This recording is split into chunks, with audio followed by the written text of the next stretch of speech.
नमस्कार साथियों, स्वागत है आपका all in one education hub चयन 3.0 में। आज हम बात करेंगे हिंदी व्याकरण के अगले टॉपिक क्रिया विशेषण के बारे में। आइए जानते हैं क्रिया विशेषण किसे कहते हैं। नमस्कार साथियों, स्वागत है आपका all in one education hub चयन 3.0 में। आज हम बात करेंगे हिंदी व्याकरण के अगले टॉपिक क्रिया विशेषण के बारे में। आइए जानते हैं क्रिया विशेषण किसे कहते हैं। क्रिया विशेषण वह शब्द जो क्रिया की विशेषता, समय, स्थान, रीति, शैली और परिमाण मात्रा बताए क्रिया विशेषण कहलाता है। अर्थात वे शब्द जो क्रिया की विशेषता बताते हैं क्रिया विशेषण कहलाते हैं।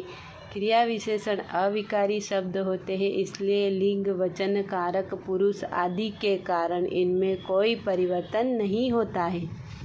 जैसे तेज, धीरे धीरे, बार बार, केवल, आज, अभी, अंदर, बाहर, यहाँ, वहाँ आदि। उदाहरण धावक तेज दौड़ा में तेज क्रिया विशेषण है। दूसरा उदाहरण है वह आज आएगी में आज क्रिया विशेषण है। तीसरा उदाहरण है कछुआ धीरे धीरे चलता है में धीरे धीरे क्रिया विशेषण है। चौथा उदाहरण है शिक्षिका बार बार समझाती है में बार बार क्रिया विशेषण है। आइए देखते हैं क्रिया विशेषण के प्रकार। अर्थ के अनुसार क्रिया विशेषण के 4 प्रकार होते हैं। रीतिवाचक क्रिया विशेषण, कालवाचक क्रिया विशेषण, स्थानवाचक क्रिया विशेषण, परिमाणवाचक क्रिया विशेषण। प्रयोग के अनुसार क्रिया विशेषण के 3 प्रकार होते हैं। साधारण, संयोजक, अनुबद्ध। रूप के अनुसार क्रिया विशेषण के 3 प्रकार होते हैं। मूल, यौगिक और स्थानीय।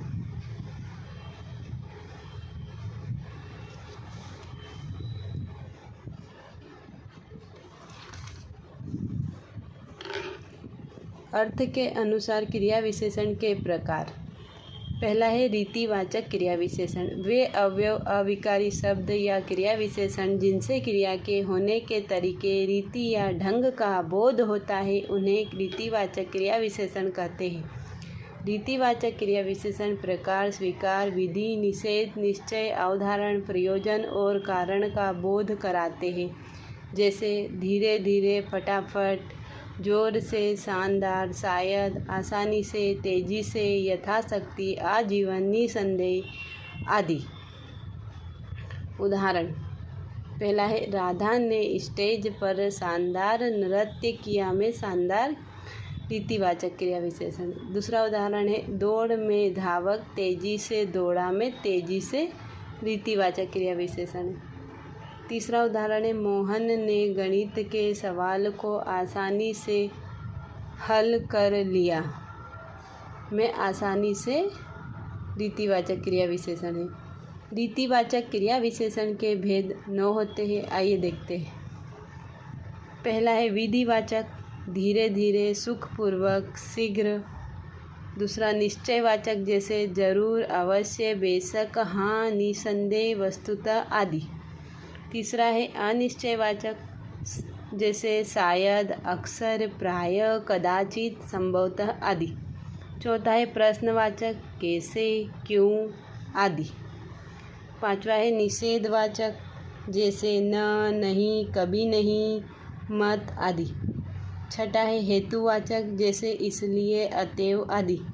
सातवां है स्वीकृतिवाचक, जैसे हाँ, सच, ठीक, जी आदि। आठवां है आकस्मिकतावाचक, जैसे अचानक, सहसा, अकस्मात आदि। नौवां है अवधारणावाचक, जैसे ही, भर, मात्र, तो, भी, तक आदि।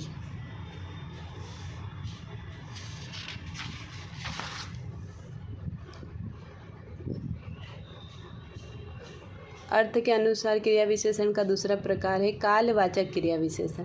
जिन क्रिया विशेषण शब्दों से क्रिया के होने के का समय पता चलता है उन्हें कालवाचक क्रिया विशेषण कहते हैं। जैसे आज, कल, जब, तब, अब, कब, लगातार, दिन भर, प्रतिदिन, परसों, सवेरे, तुरंत, अभी, पहले, पीछे, सदा, बार बार, बहुधा, प्रायः आदि। उदाहरण वह जल्द ही यहाँ पहुँचेगा में जल्द ही काल का बोध करा रहा अर्थात समय का, यहाँ पर कालवाचक क्रिया विशेषण है। दूसरा उदाहरण है राधा आज दिल्ली जा रही है में समय का बोध करा रहा अर्थात आज यहाँ कालवाचक क्रिया विशेषण। दूसरा है मोहन प्रतिदिन मंदिर जाता है में प्रतिदिन कालवाचक क्रिया विशेषण। चौथा उदाहरण है वह बार बार रोता है में बार बार क्रिया विशेषण। कालवाचक क्रिया विशेषण के भेद। कालवाचक क्रिया विशेषण के 3 भेद है। पहला है काल बिंदुवाचक क्रिया विशेषण, जैसे आज, कल, अब, जब, कब, अभी, परसों आदि। दूसरा है अवधिवाचक क्रिया विशेषण, जैसे सदैव, रात भर, लगातार, निरंतर, आजकल आदि। तीसरा है बारंबारतावाचक क्रिया विशेषण, जैसे रोज, प्रतिदिन, हर दिन, प्रतिवर्ष आदि।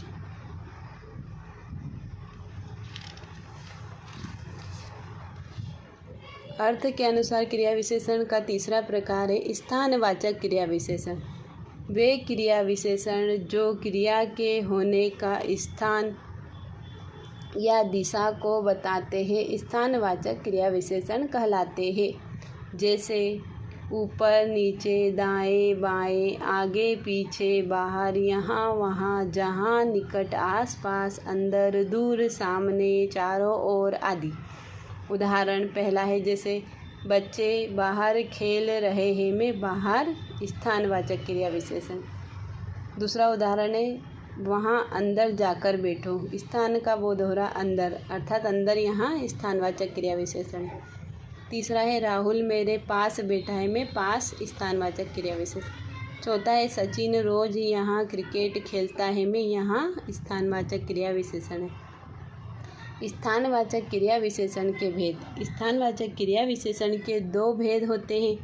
पहला है स्थितिवाचक, दूसरा दिशावाचक। आइए देखते हैं। स्थितिवाचक ऐसे क्रिया विशेषण जो किसी क्रिया के होने के स्थान को दर्शाते हैं स्थितिवाचक स्थानवाचक क्रिया विशेषण कहलाते हैं, जैसे आस पास, यहाँ वहाँ, जहाँ, आर पार आदि।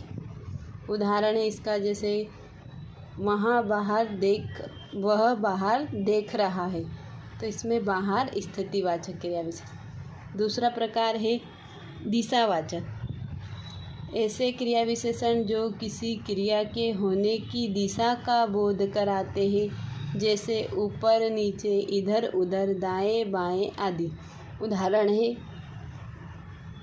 शेर आगे बढ़ रहा है में आगे दिशावाचक क्रिया विशेषण।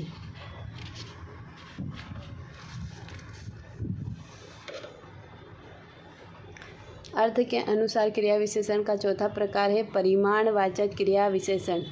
वे क्रिया विशेषण जो क्रिया की मात्रा नापतोल बताते हैं उन्हें परिमाणवाचक क्रिया विशेषण कहते हैं, जैसे थोड़ा, बहुत, जरा, कम, अधिक, काफ़ी, किंचित, मात्र, सर्वथा, यथेष्ट आदि।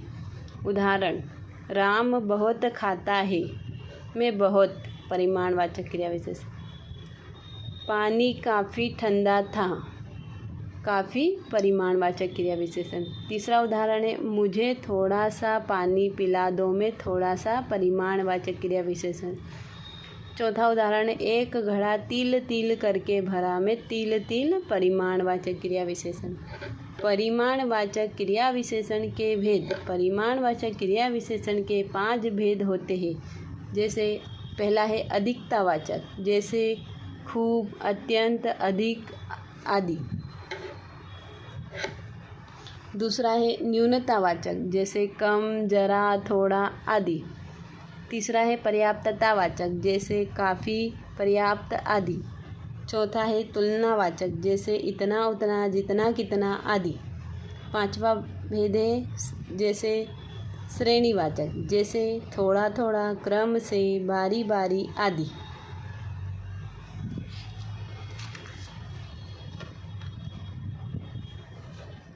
प्रयोग के अनुसार क्रिया विशेषण के प्रकार।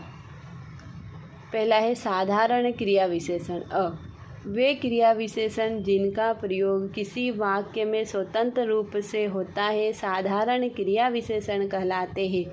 ये क्रिया विशेषण किसी उपवाक्य से संबंध नहीं रखते हैं। उदाहरण, राम जल्दी आ जाना में जल्दी साधारण क्रिया विशेषण। दूसरा उदाहरण है, वह बच्चा कहाँ चला गया में कहाँ साधारण क्रिया विशेषण। तीसरा उदाहरण है, वह कब आई, कब यहाँ साधारण क्रिया विशेषण। अगला प्रकार है संयोजक क्रिया विशेषण। वे क्रिया विशेषण जिनका संबंध किसी उपवाक्य से रहता है उन्हें संयोजक क्रिया विशेषण कहते हैं। उदाहरण जैसे, जहाँ तुम जाओगे वहीं मैं आऊँगा। दूसरा उदाहरण है, जहाँ, इसमें है जहाँ वहाँ। दूसरा उदाहरण है, जहाँ तुम खड़े हो वहाँ कभी जंगल था, इसमें जहाँ वहाँ। तीसरा है, यहाँ हम रो रहे हैं वहाँ वे हंस रहे हैं में यहाँ वहाँ संयोजक क्रिया विशेषण है। प्रयोग के अनुसार क्रिया विशेषण का तीसरा प्रकार है अनुबद्ध क्रिया विशेषण। वे क्रिया विशेषण जिनका प्रयोग निश्चय अवधारण के लिए होता है अनुबद्ध क्रिया विशेषण कहलाते हैं। उदाहरण, पहला है, उसने खाया तक नहीं था में तक, अनुबद्ध क्रिया विशेषण है। दूसरा उदाहरण है, उसका काम तो गलत ही हुआ में गलत ही अनुबद्ध क्रिया विशेषण है। तीसरा उदाहरण है, राक्षस के खाने भर की देर है में खाने भर की अनुबद्ध क्रिया विशेषण है। रूप के अनुसार क्रिया विशेषण के प्रकार। पहला है मूल क्रिया विशेषण। वे क्रिया विशेषण जो मूल रूप में होते हैं अर्थात जो किसी अन्य शब्द, संज्ञा, सर्वनाम, विशेषण के साथ जुड़े बिना क्रिया विशेषण बन जाते हैं उन्हें मूल क्रिया विशेषण कहते हैं। जैसे दूर, पास, आज, अचानक, सदा, फिर आदि। उदाहरण, वह अचानक मर गया में अचानक मूल क्रिया विशेषण है। दूसरा उदाहरण है, मुझे डॉक्टर ने फिर से बुलाया में फिर से मूल क्रिया विशेषण है। दूसरा प्रकार है रूप के अनुसार यौगिक क्रिया विशेषण। वे शब्द जो किसी अन्य शब्द, संज्ञा, सर्वनाम, विशेषण के साथ प्रत्यय के रूप में जुड़कर क्रिया विशेषण बनते हैं उन्हें यौगिक क्रिया विशेषण कहते हैं। जैसे चुपके धन से चुपके से आदि। उदाहरण है इसका पहला, चोर चुपके से आ गया में चुपके से यौगिक क्रिया विशेषण। दूसरा उदाहरण है, सवेरे से वह दिखा नहीं में सवेरे से यौगिक क्रिया विशेषण है। रूप के अनुसार क्रिया विशेषण का तीसरा प्रकार है स्थानीय क्रिया विशेषण।